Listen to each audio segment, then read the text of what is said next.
Okay okay चलो। Okay, अब देखो, अब इसमें से बहुत सी चीज़ें इनफैक्ट आपको मेरे हिसाब से ऑलमोस्ट चीज़ें पता होगी, ठीक है। फिर भी हम लोग एक ओवरव्यू ले लेते हैं, ठीक है, फॉर अवर प्रायर प्रैक्टिकल के पहले।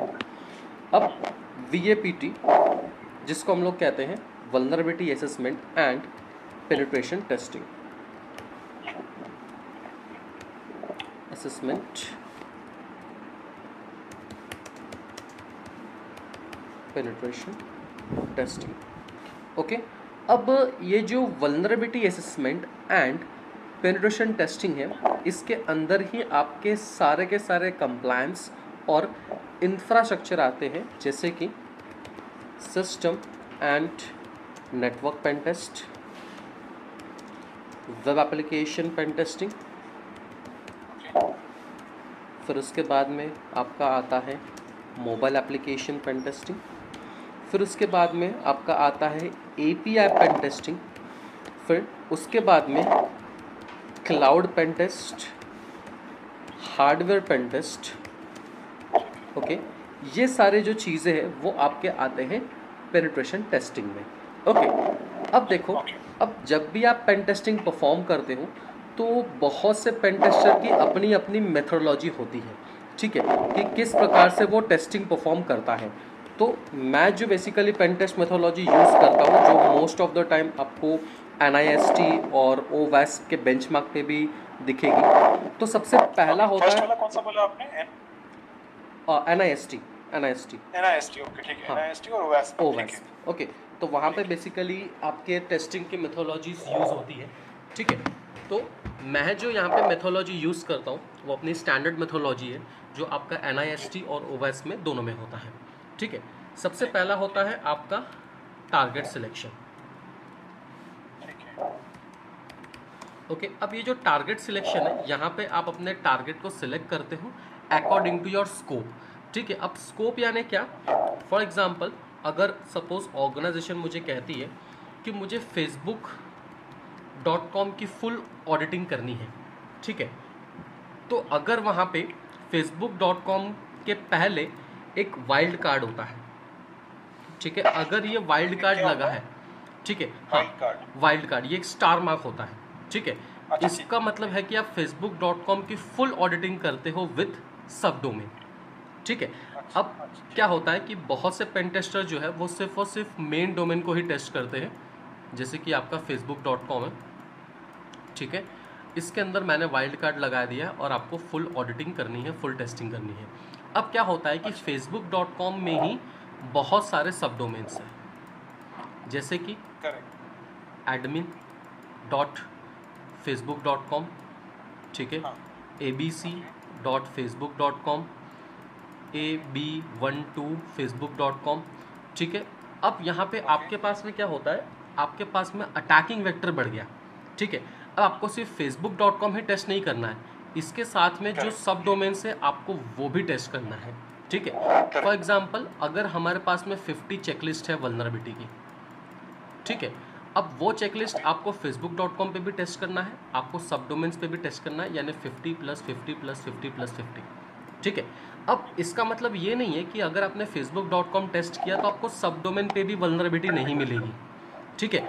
इस पे भी आपको वल्नरेबिलिटी मिलेगी, क्योंकि इसके अंदर जो कोडिंग है, जो प्रोग्रामिंग लैंग्वेजेस है, वो डिफरेंट यूज़ किए गए हैं, इसके अंदर API डिफरेंट कॉल्स होती हैं, इसके अंदर जो डायनामिक पेजेस हैं वो डिफरेंट होते हैं, ठीक है। और किसी किसी सब डोमेन में तो SSL सर्टिफिकेशंस भी नहीं होते हैं, डिपेंड करता है वेबसाइट पे, ओके। तो यहाँ पे आपका जो अटैकिंग एरिया है वो आपका बढ़ गया, ठीक है। अगर आपको कहते हैं कि अगर फुल ऑडिटिंग करना है तो इन केस अगर मैंने आपको बोला कि आपको फुल ऑडिटिंग नहीं करना है, मैंने ऐसे वाइल्ड कार्ड हटा दिया, ठीक है, मैं आपको बोलता हूँ सिर्फ आपको facebook.com, admin.facebook.com और abc.facebook.com, सिर्फ इतना ही आपको टेस्ट करना है। तो आपके स्कोप में सिर्फ ये 3 ही रहेंगे।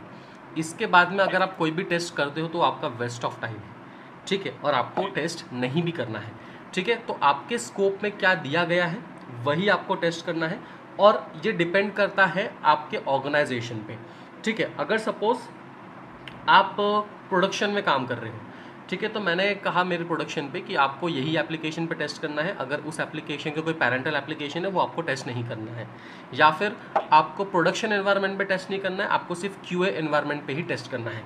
ठीक है। तो सबसे पहला काम होता है आपको आपके स्कोप को अच्छे से समझना, ठीक है, उसकी फंक्शनैलिटी को समझना, उसके बिजनेस फ्लॉ को समझना, ठीक है, तभी आप उस पर्टिकुलर एप्लीकेशन को टेस्ट कर पाओगे। क्योंकि अगर सपोज मैंने आपको 50 वल्नरेबिलिटी पढ़ा दिया, ठीक है, लेकिन उसके बाद आपका माइंड किस हिसाब से चलता है, क्या आप टेस्ट केसेस लगा सकते हो, क्या आप परम्यूटेशंस कॉम्बिनेशंस हर पैरामीटर पे लगा सकते हो, ताकि आप अच्छी तरीके से उस एप्लीकेशन को समझ के टेस्ट कर सको। ठीक है। फिर एक बार आपका स्कोप डिफाइन हो गया, एक बार आपका टारगेट डिफाइन हो गया, फिर उसके बाद आता है इंफॉर्मेशन गैदरिंग। इंफॉर्मेशन गैदरिंग को हम लोग फुटप्रिंटिंग भी कहते हैं, और इसको हम लोग रेकॉन भी कहते हैं। ठीक है। अब इंफॉर्मेशन गैदरिंग बहुत ज़्यादा इम्पॉर्टेंट है। जैसे कि अगर हम किसी के घर पे चोरी करते हैं तो हमें ये पता होना चाहिए कि वहाँ पे कितने सिक्योरिटी गार्ड्स हैं, कितने कैमराज हैं, कब वो आता है, कब जाता है, कब क्या काम करता है, कहाँ पे रहता है। ठीक है। तो ये हमारे लिए एक इन्फॉर्मेशन होगी। वैसे ही अगर हम किसी भी वेबसाइट को टेस्ट करते हैं तो हमको पहले उसके बारे में इन्फॉर्मेशन गेन करना पड़ता है, जो हमारे पेन टेस्ट के लिए इम्पॉर्टेंट है। अब मैंने यहाँ पे ये वर्ड क्यों यूज़ किया, पेन टेस्ट के लिए इम्पॉर्टेंट है, क्योंकि देखो अगर आपने सुना होगा CBI, FBI, ये लोग किसी का इन्फॉर्मेशन निकालते हैं, ठीक है, तो उनके लिए एक अलग मेथोडोलॉजी होती है। ठीक है। इन्फॉर्मेशन गैदरिंग उसमें ज़्यादा डिटेल में होता है रादर दैन हमारे पेन टेस्ट में, क्योंकि हम लोग पेन टेस्ट में वही इन्फॉर्मेशन लेते हैं जो हमारे अटैक के लिए इम्पॉर्टेंट है। ठीक है। हम लोग को बाकी इन्फॉर्मेशन की ज़रूरत नहीं है, लेकिन वही अगर मैं FBI, CBI के बारे में बात करूँ तो हमारे स्कोप डिफरेंट होते हैं, हमारा नज़रिया डिफरेंट होता है। ठीक है। तो इन्फॉर्मेशन गैदरिंग जो है वो इम्पॉर्टेंट, बहुत ज़्यादा इम्पॉर्टेंट है हमारे पेन टेस्ट में भी और इन्वेस्टिगेशन में भी। ठीक है। तो यहाँ पे जैसे कि हम लोगों ने DNS इन्फॉर्मेशन चेक किया, वेब टेक्नोलॉजीज चेक कर लिया, वर्जन्स चेक किया उसके रिलेटेड, SSL सर्टिफिकेशंस चेक किया, हमने सब डोमेन चेक कर लिया, हमने URLs चेक कर लिए। ठीक है। तो हमारे पास में जो भी इंफॉर्मेशन है हम लोग सारा का सारा इंफॉर्मेशन गैदर कर लेंगे। उसके बाद आता है आपका स्कैनिंग।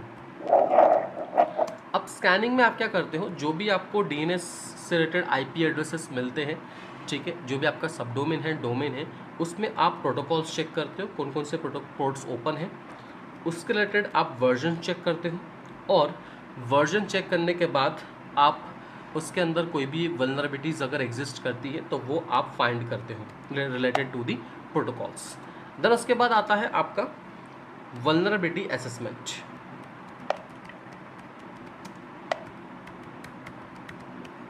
ओके। अब देखो, अब वल्नरेबिलिटी असेसमेंट में 2 टाइप्स की टेस्टिंग होती है। सबसे पहला है आपका ऑटोमेशन टेस्टिंग, और फिर आता है आपका मैनुअल टेस्टिंग। ठीक है। अब ऑटोमेशन टेस्टिंग से ज़्यादा इम्पॉर्टेंट होता है मैनुअल टेस्टिंग, लेकिन आपको ऑटोमेशन टेस्टिंग से पाथ पता चलती है कि कौन से पाथ में वल्नरेबिलिटीज़ हो सकती है।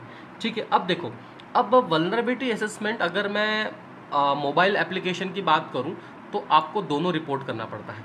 ठीक है। ऑटोमेशंस और मैनुअल दोनों का आपको 100% रिपोर्ट करना पड़ता है, लेकिन वेब एप्लीकेशंस में थोड़ा सा यहाँ पे डिफरेंट होता है, क्योंकि ऑटोमेशन टेस्टिंग में मोस्ट ऑफ द टाइम आपको फॉल्स पॉजिटिव मिलता है, यानी आपको टूल दिखाएगा कि हाँ ये वल्नरेबल है, लेकिन जब आप उसको मैनुअल टेस्टिंग करने के लिए जाओगे तब वो आपको वल्नरेबिलिटीज़ नहीं मिलेगी। ठीक है। तो आपको कुछ हद तक के जो ऑटोमेशन टेस्टिंग है वो आपको इसलिए यूज़ करना है ताकि आपको पाथ मिले। और बेसिकली देखा जाए तो वेब एप्लीकेशन पेन टेस्ट में हम लोग ऑटोमेशन टेस्टिंग को एज एन इंफॉर्मेशन गैदरिंग ही मानते हैं। ठीक है। क्योंकि हम लोग वही वल्नरेबिलिटी रिपोर्ट करेंगे जो हमारे लिए वैलिड है। ठीक है। क्योंकि मोबाइल एप्लीकेशन में जब आप ऑटोमेशन टेस्टिंग करते हो तो हम लोग उसको कोड एंड से पहले वेरीफाई करते हैं कि वो सच में वल्नरेबल है या नहीं है, लेकिन यहाँ पे हम लोग वेरीफाई तभी कर सकते हैं जब हम लोग मैनुअल टेस्टिंग परफॉर्म करते हैं। ठीक है। तो ऑटोमेशन टेस्टिंग में हमको कुछ सेंसिटिव URLs मिल सकती है, उसको आप ओपन करके देखो सच में सेंसिटिव है या नहीं है। फिर उसके बाद में अगर कुछ आपको सेंसिटिव फाइल्स मिलती है ऑटोमेशन से, तो फिर उसको एक बार रन करके देखो कि सच में मिल रही है या नहीं मिल रही है। ठीक है। तो आपको जो वेरिफिकेशन है वो आपको ऑटोमेशन टेस्टिंग में ज़्यादा करना पड़ता है इन वेब एप्लीकेशन रिलेटेड। ठीक है। तो आपको चीज़ें समझ जाएगी धीरे धीरे जैसे भी हम लोग प्रैक्टिकल्स करेंगे। अब मैनुअल टेस्टिंग जो है वो हमारा ज़्यादा इंपॉर्टेंट होता है, ठीक है, दोनों साइड में, एज वेल एज मोबाइल और as well as our web application. अब देखो ये जो वल्नरेबिलिटी असेसमेंट और पेन टेस्टिंग है, इसको अगर मैं रिलेट करूँ ऑटोमेशन और मैनुअल से, जैसे कि VA vulnerability assessment and PT for our pen testing. अब देखो, अब जैसे कि मुझे एक वल्नरेबिलिटी मिली जिसका नाम है फॉर एग्जांपल पैरामीटर टेम्परिंग, ठीक है, पैरामीटर टेम्परिंग। अब इससे मुझे एक वल्नरेबिलिटी मिलती है जहाँ पे मैं किसी भी प्रोडक्ट का वैल्यू चेंज कर सकता हूँ। जैसे कि मेरे पास एक टी शर्ट है, एक टी शर्ट की वैल्यू है 200 रुपीज़, ओके। अब मैं इस प्रोडक्ट का वैल्यू चेंज करता हूँ 1 रुपी, और अगर वो सक्सेसफुल हो जाता है तो वो मेरा एक्सप्लॉयटेशन है, यानी ये आता है आपका पेन टेस्टिंग में, ठीक है। तो ये जो पूरा हमने वल्नरेबिलिटी टेस्ट किया है, ये पूरा के पूरा एज एन एक्सप्लॉयटेशन हमने काम किया है। लेकिन अगर मैं एक्सप्लॉयटेशन को छोड़ दूँ, क्योंकि सम केसेस में क्या होता है, अगर आपको सपोज प्रोग्रामिंग लैंग्वेजेस नहीं पता है, अगर आपको एक्सप्लॉयटेशन डेवलपमेंट नहीं पता है, तो आप VA का भी यूज़ कर सकते हो, ठीक है। अब VA में एज एन एग्जांपल कि मुझे पता चला कि PHP का जो वर्जन है, ठीक है, वो 2.4 यूज़ हो रहा है। अब अगर मैं इसको ऑनलाइन DB में देखता हूँ, जो हमारी वल्नरेबिलिटी डेटाबेस है, जिसको हम लोग कहते हैं वल्नरेबिलिटी डेटाबेस, वो डेटाबेस से मैं चेक करूँगा कि ये जो PHP 2.4 है वो आउटडेटेड है और ये वल्नरेबल है या नहीं है।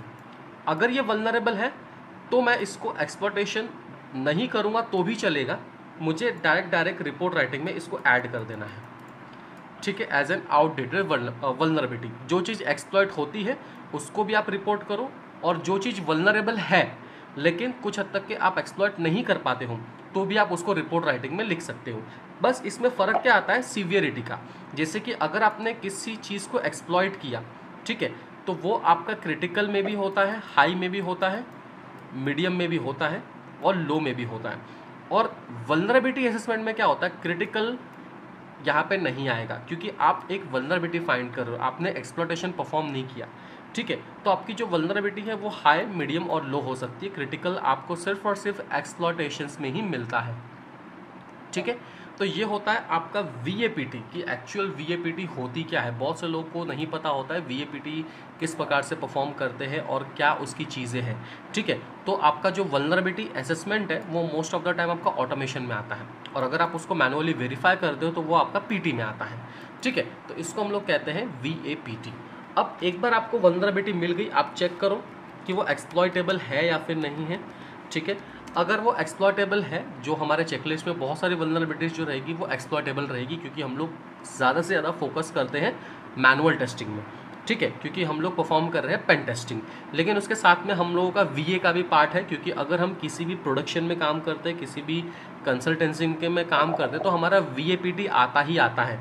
लेकिन उसके जगह पे अगर आप बग बाउंटी करोगे ना, तो बग बाउंटी में VA की कोई जगह नहीं है, आपको सिर्फ और सिर्फ PT ही करना पड़ेगा, आपको एक्सप्लॉयटेशन ही परफॉर्म करना पड़ेगा, तभी आपको बाउंटीज़ मिलती हैं, ठीक है, तभी आपको रिवॉर्ड मिलते हैं। लेकिन अगर आप किसी ऑर्गेनाइजेशन में काम करते हो तो आपको दोनों चीज़ें काम करनी पड़ती है, ऑटोमेशन और मैनुअल बोथ, ठीक है।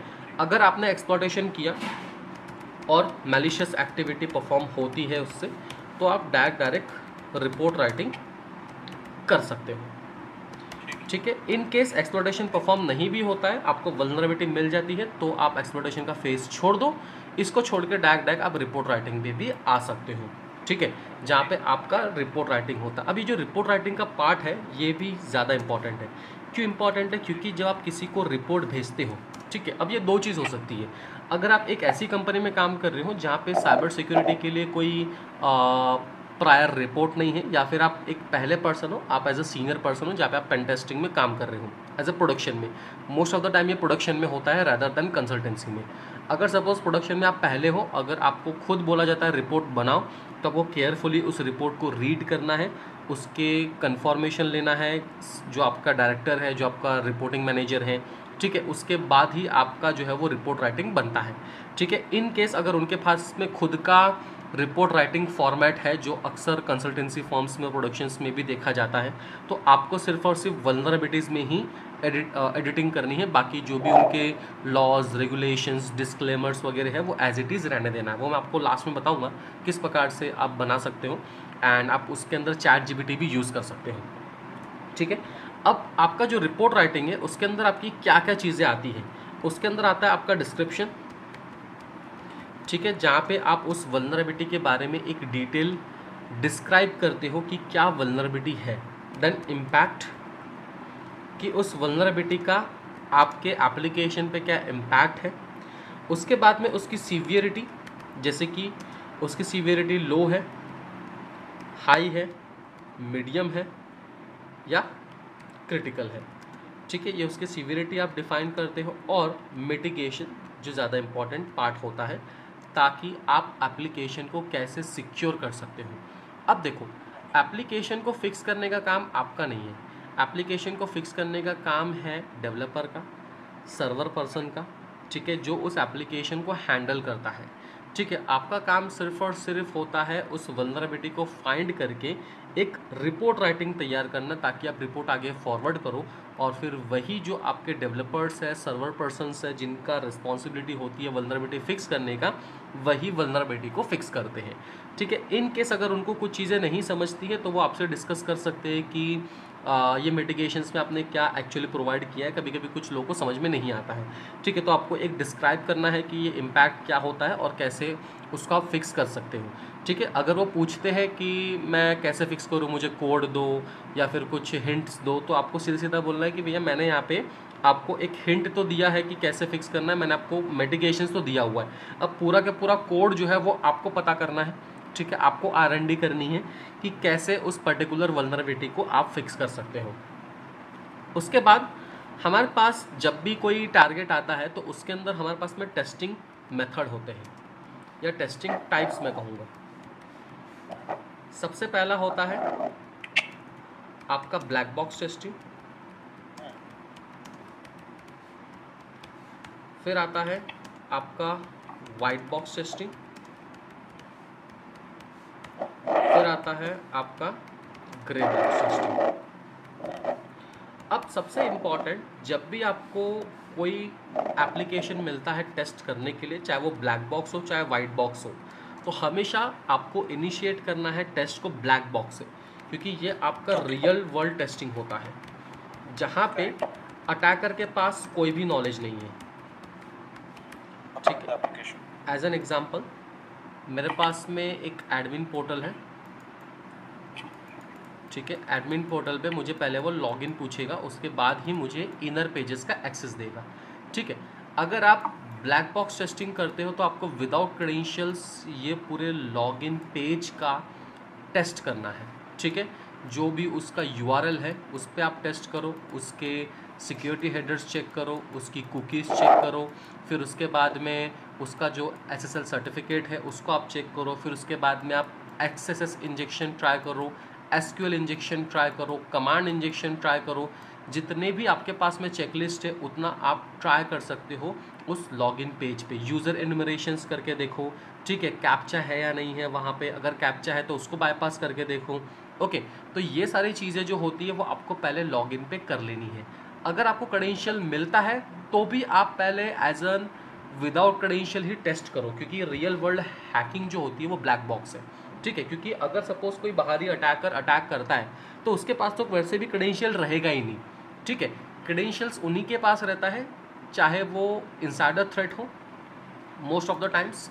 ठीक है, तो अगर सपोज आपको कहते हैं कि आप वाइट बॉक्स टेस्टिंग करो तो आपके पास में सारी इंफॉर्मेशन होती है उस पर्टिकुलर एप्लीकेशन के बारे में। यू हैव ऑल इंफॉर्मेशन, जैसे कि क्रेडेंशियल्स आपके पास है, आपके पास में IP एड्रेसेस हैं, आपके पास में URLs हैं, आपके पास में सब डोमेन्स हैं, आपके पास में DNS की इंफॉर्मेशन है, और आपके पास में सोर्स कोड का इंफॉर्मेशन है। और इनफैक्ट इसके साथ साथ बिजनेस फ्लो की ट्रेनिंग,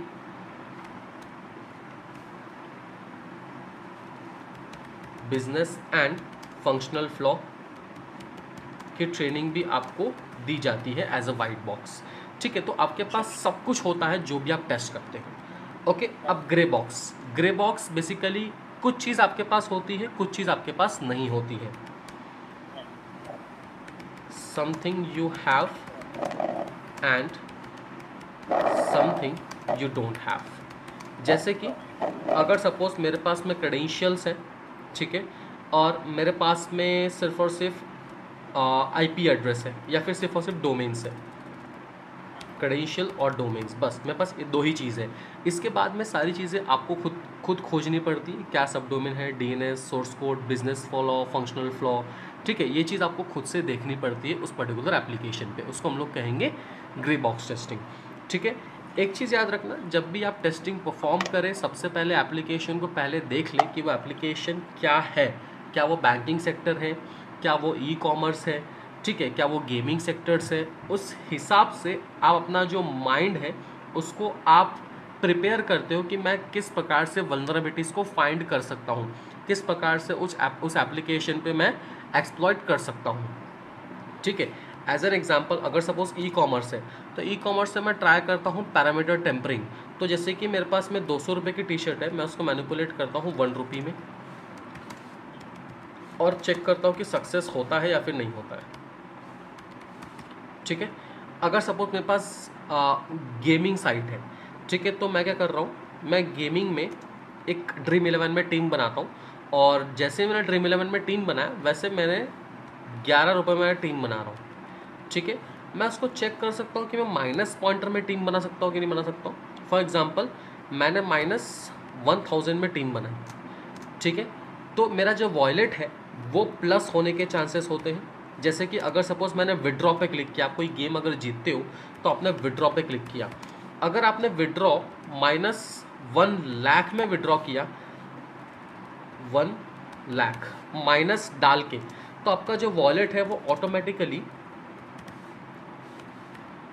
+1 लाख में हो जाएगा। और आप फिर से एक बार विड्रॉ डाल दो तो आपको ये जो -1 लाख वाला है ये ऑटोमेटिक जो विड्रॉल होते हैं वो उसको डिक्लाइन कर देते हैं। लेकिन जैसे ही आपका वॉलेट प्लस में होता है वैसे ही आपको फिर से विड्रॉ डालना है और चेक करना है कि सच में 1 लाख का विड्रॉ आता है नहीं आता। वैसे तो ये करके देखना भी नहीं है क्योंकि ये इलीगल है, सिर्फ हमको इतना ही देखना है कि मैं माइनस पॉइंटर में उस पर्टिकुलर वैल्यू को डाल सकता हूँ या नहीं डाल सकता हूँ।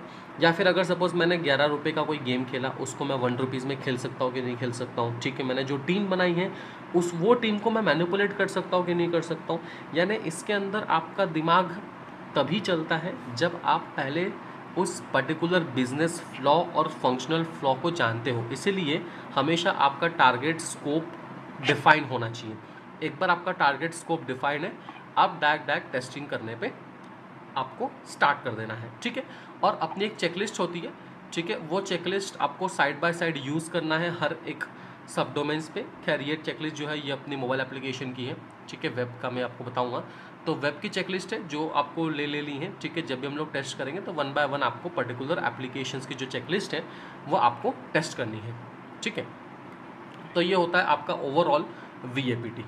ठीक है, इसमें कोई डाउट है? एक क्वेश्चन था यहाँ पे। हाँ, अभिषेक, जो हमने वो चेकलिस्ट देखी है, राइट, उस चेकलिस्ट को हमें ऑटोमेटेड फैशन में भी चेक करना है और मैनुअल में भी चेक करना है ना, बिकॉज ऑटोमेटेड कुछ रिजल्ट देगा और मैनुअल में कुछ रिजल्ट देगा। हाँ, लेकिन पैरेलल सब चेक करने, दोनों टाइप की टेस्टिंग में। यस दोनों टाइप की टेस्टिंग में चेक करना है आपको। करेक्ट। और आपने ये तो हो गया पूरा वेब का, राइट? यस, ओके, ठीक है। ठीक है। मोबाइल का मैं आपको बताऊंगा, ठीक है, मोबाइल का किस प्रकार से होता है, ठीक है, क्या उसका आर्किटेक्चर है। ओके, तो ये चीज़ मैं आपको बताऊंगा, ठीक है, इसमें कोई डाउट नहीं है? क्लियर है? चलो ठीक है, ओके। तो ठीक है, बाकी देखते हैं जो हमारा थोड़ा बहुत थ्योरी और बचा हुआ है, ठीक है, उसको निपटाएंगे। फिर उसके बाद हम लोग ऑटोमेशन टेस्टिंग से हमें स्टार्ट करेंगे, ठीक है। और जब भी आप कोई एप्लीकेशन टेस्ट करो सबसे पहले ऑटोमेशन का जितना पार्ट है उतना पूरा आपको निपटाना है, फिर उसके बाद ही आपको मैनुअल चालू करना है, ठीक है। करेक्ट। ओके, चलो ठीक है, ये मैं आपको ड्राइव एक्सेस दे दूंगा। क्या बोल रहे हो? हाँ बोलिए नहीं, आप कुछ बोल रहे थे। हाँ, मैं बोला कि इसका ड्राइव एक्सेस मैं आपको दे दूंगा, ठीक है, हाँ, उस पर आप चेक कर सकते हैं। ओके, ठीक है। और लैब सेटअप के लिए आपने कुछ बताया था अभिलाष, या अभिषेक बताओगे आप लैब सेटअप आपकी नेक्स्ट मीटिंग ट्रेनिंग हम कर लेंगे ना लैब सेटअप। हाँ, लैब सेटअप में मैं आपको बता दूंगा, ठीक है। कुछ ऑटोमेशंस में टूल्स हाँ रहेंगे, कुछ कुछ टूल्स तो प्री इंस्टॉल्ड है, उसको इंस्टॉल करने की हाँ ज़रूरत नहीं है, सिर्फ आपको नेसस और एक्यूनेटिक्स इंस्टॉल करना पड़ेगा बस।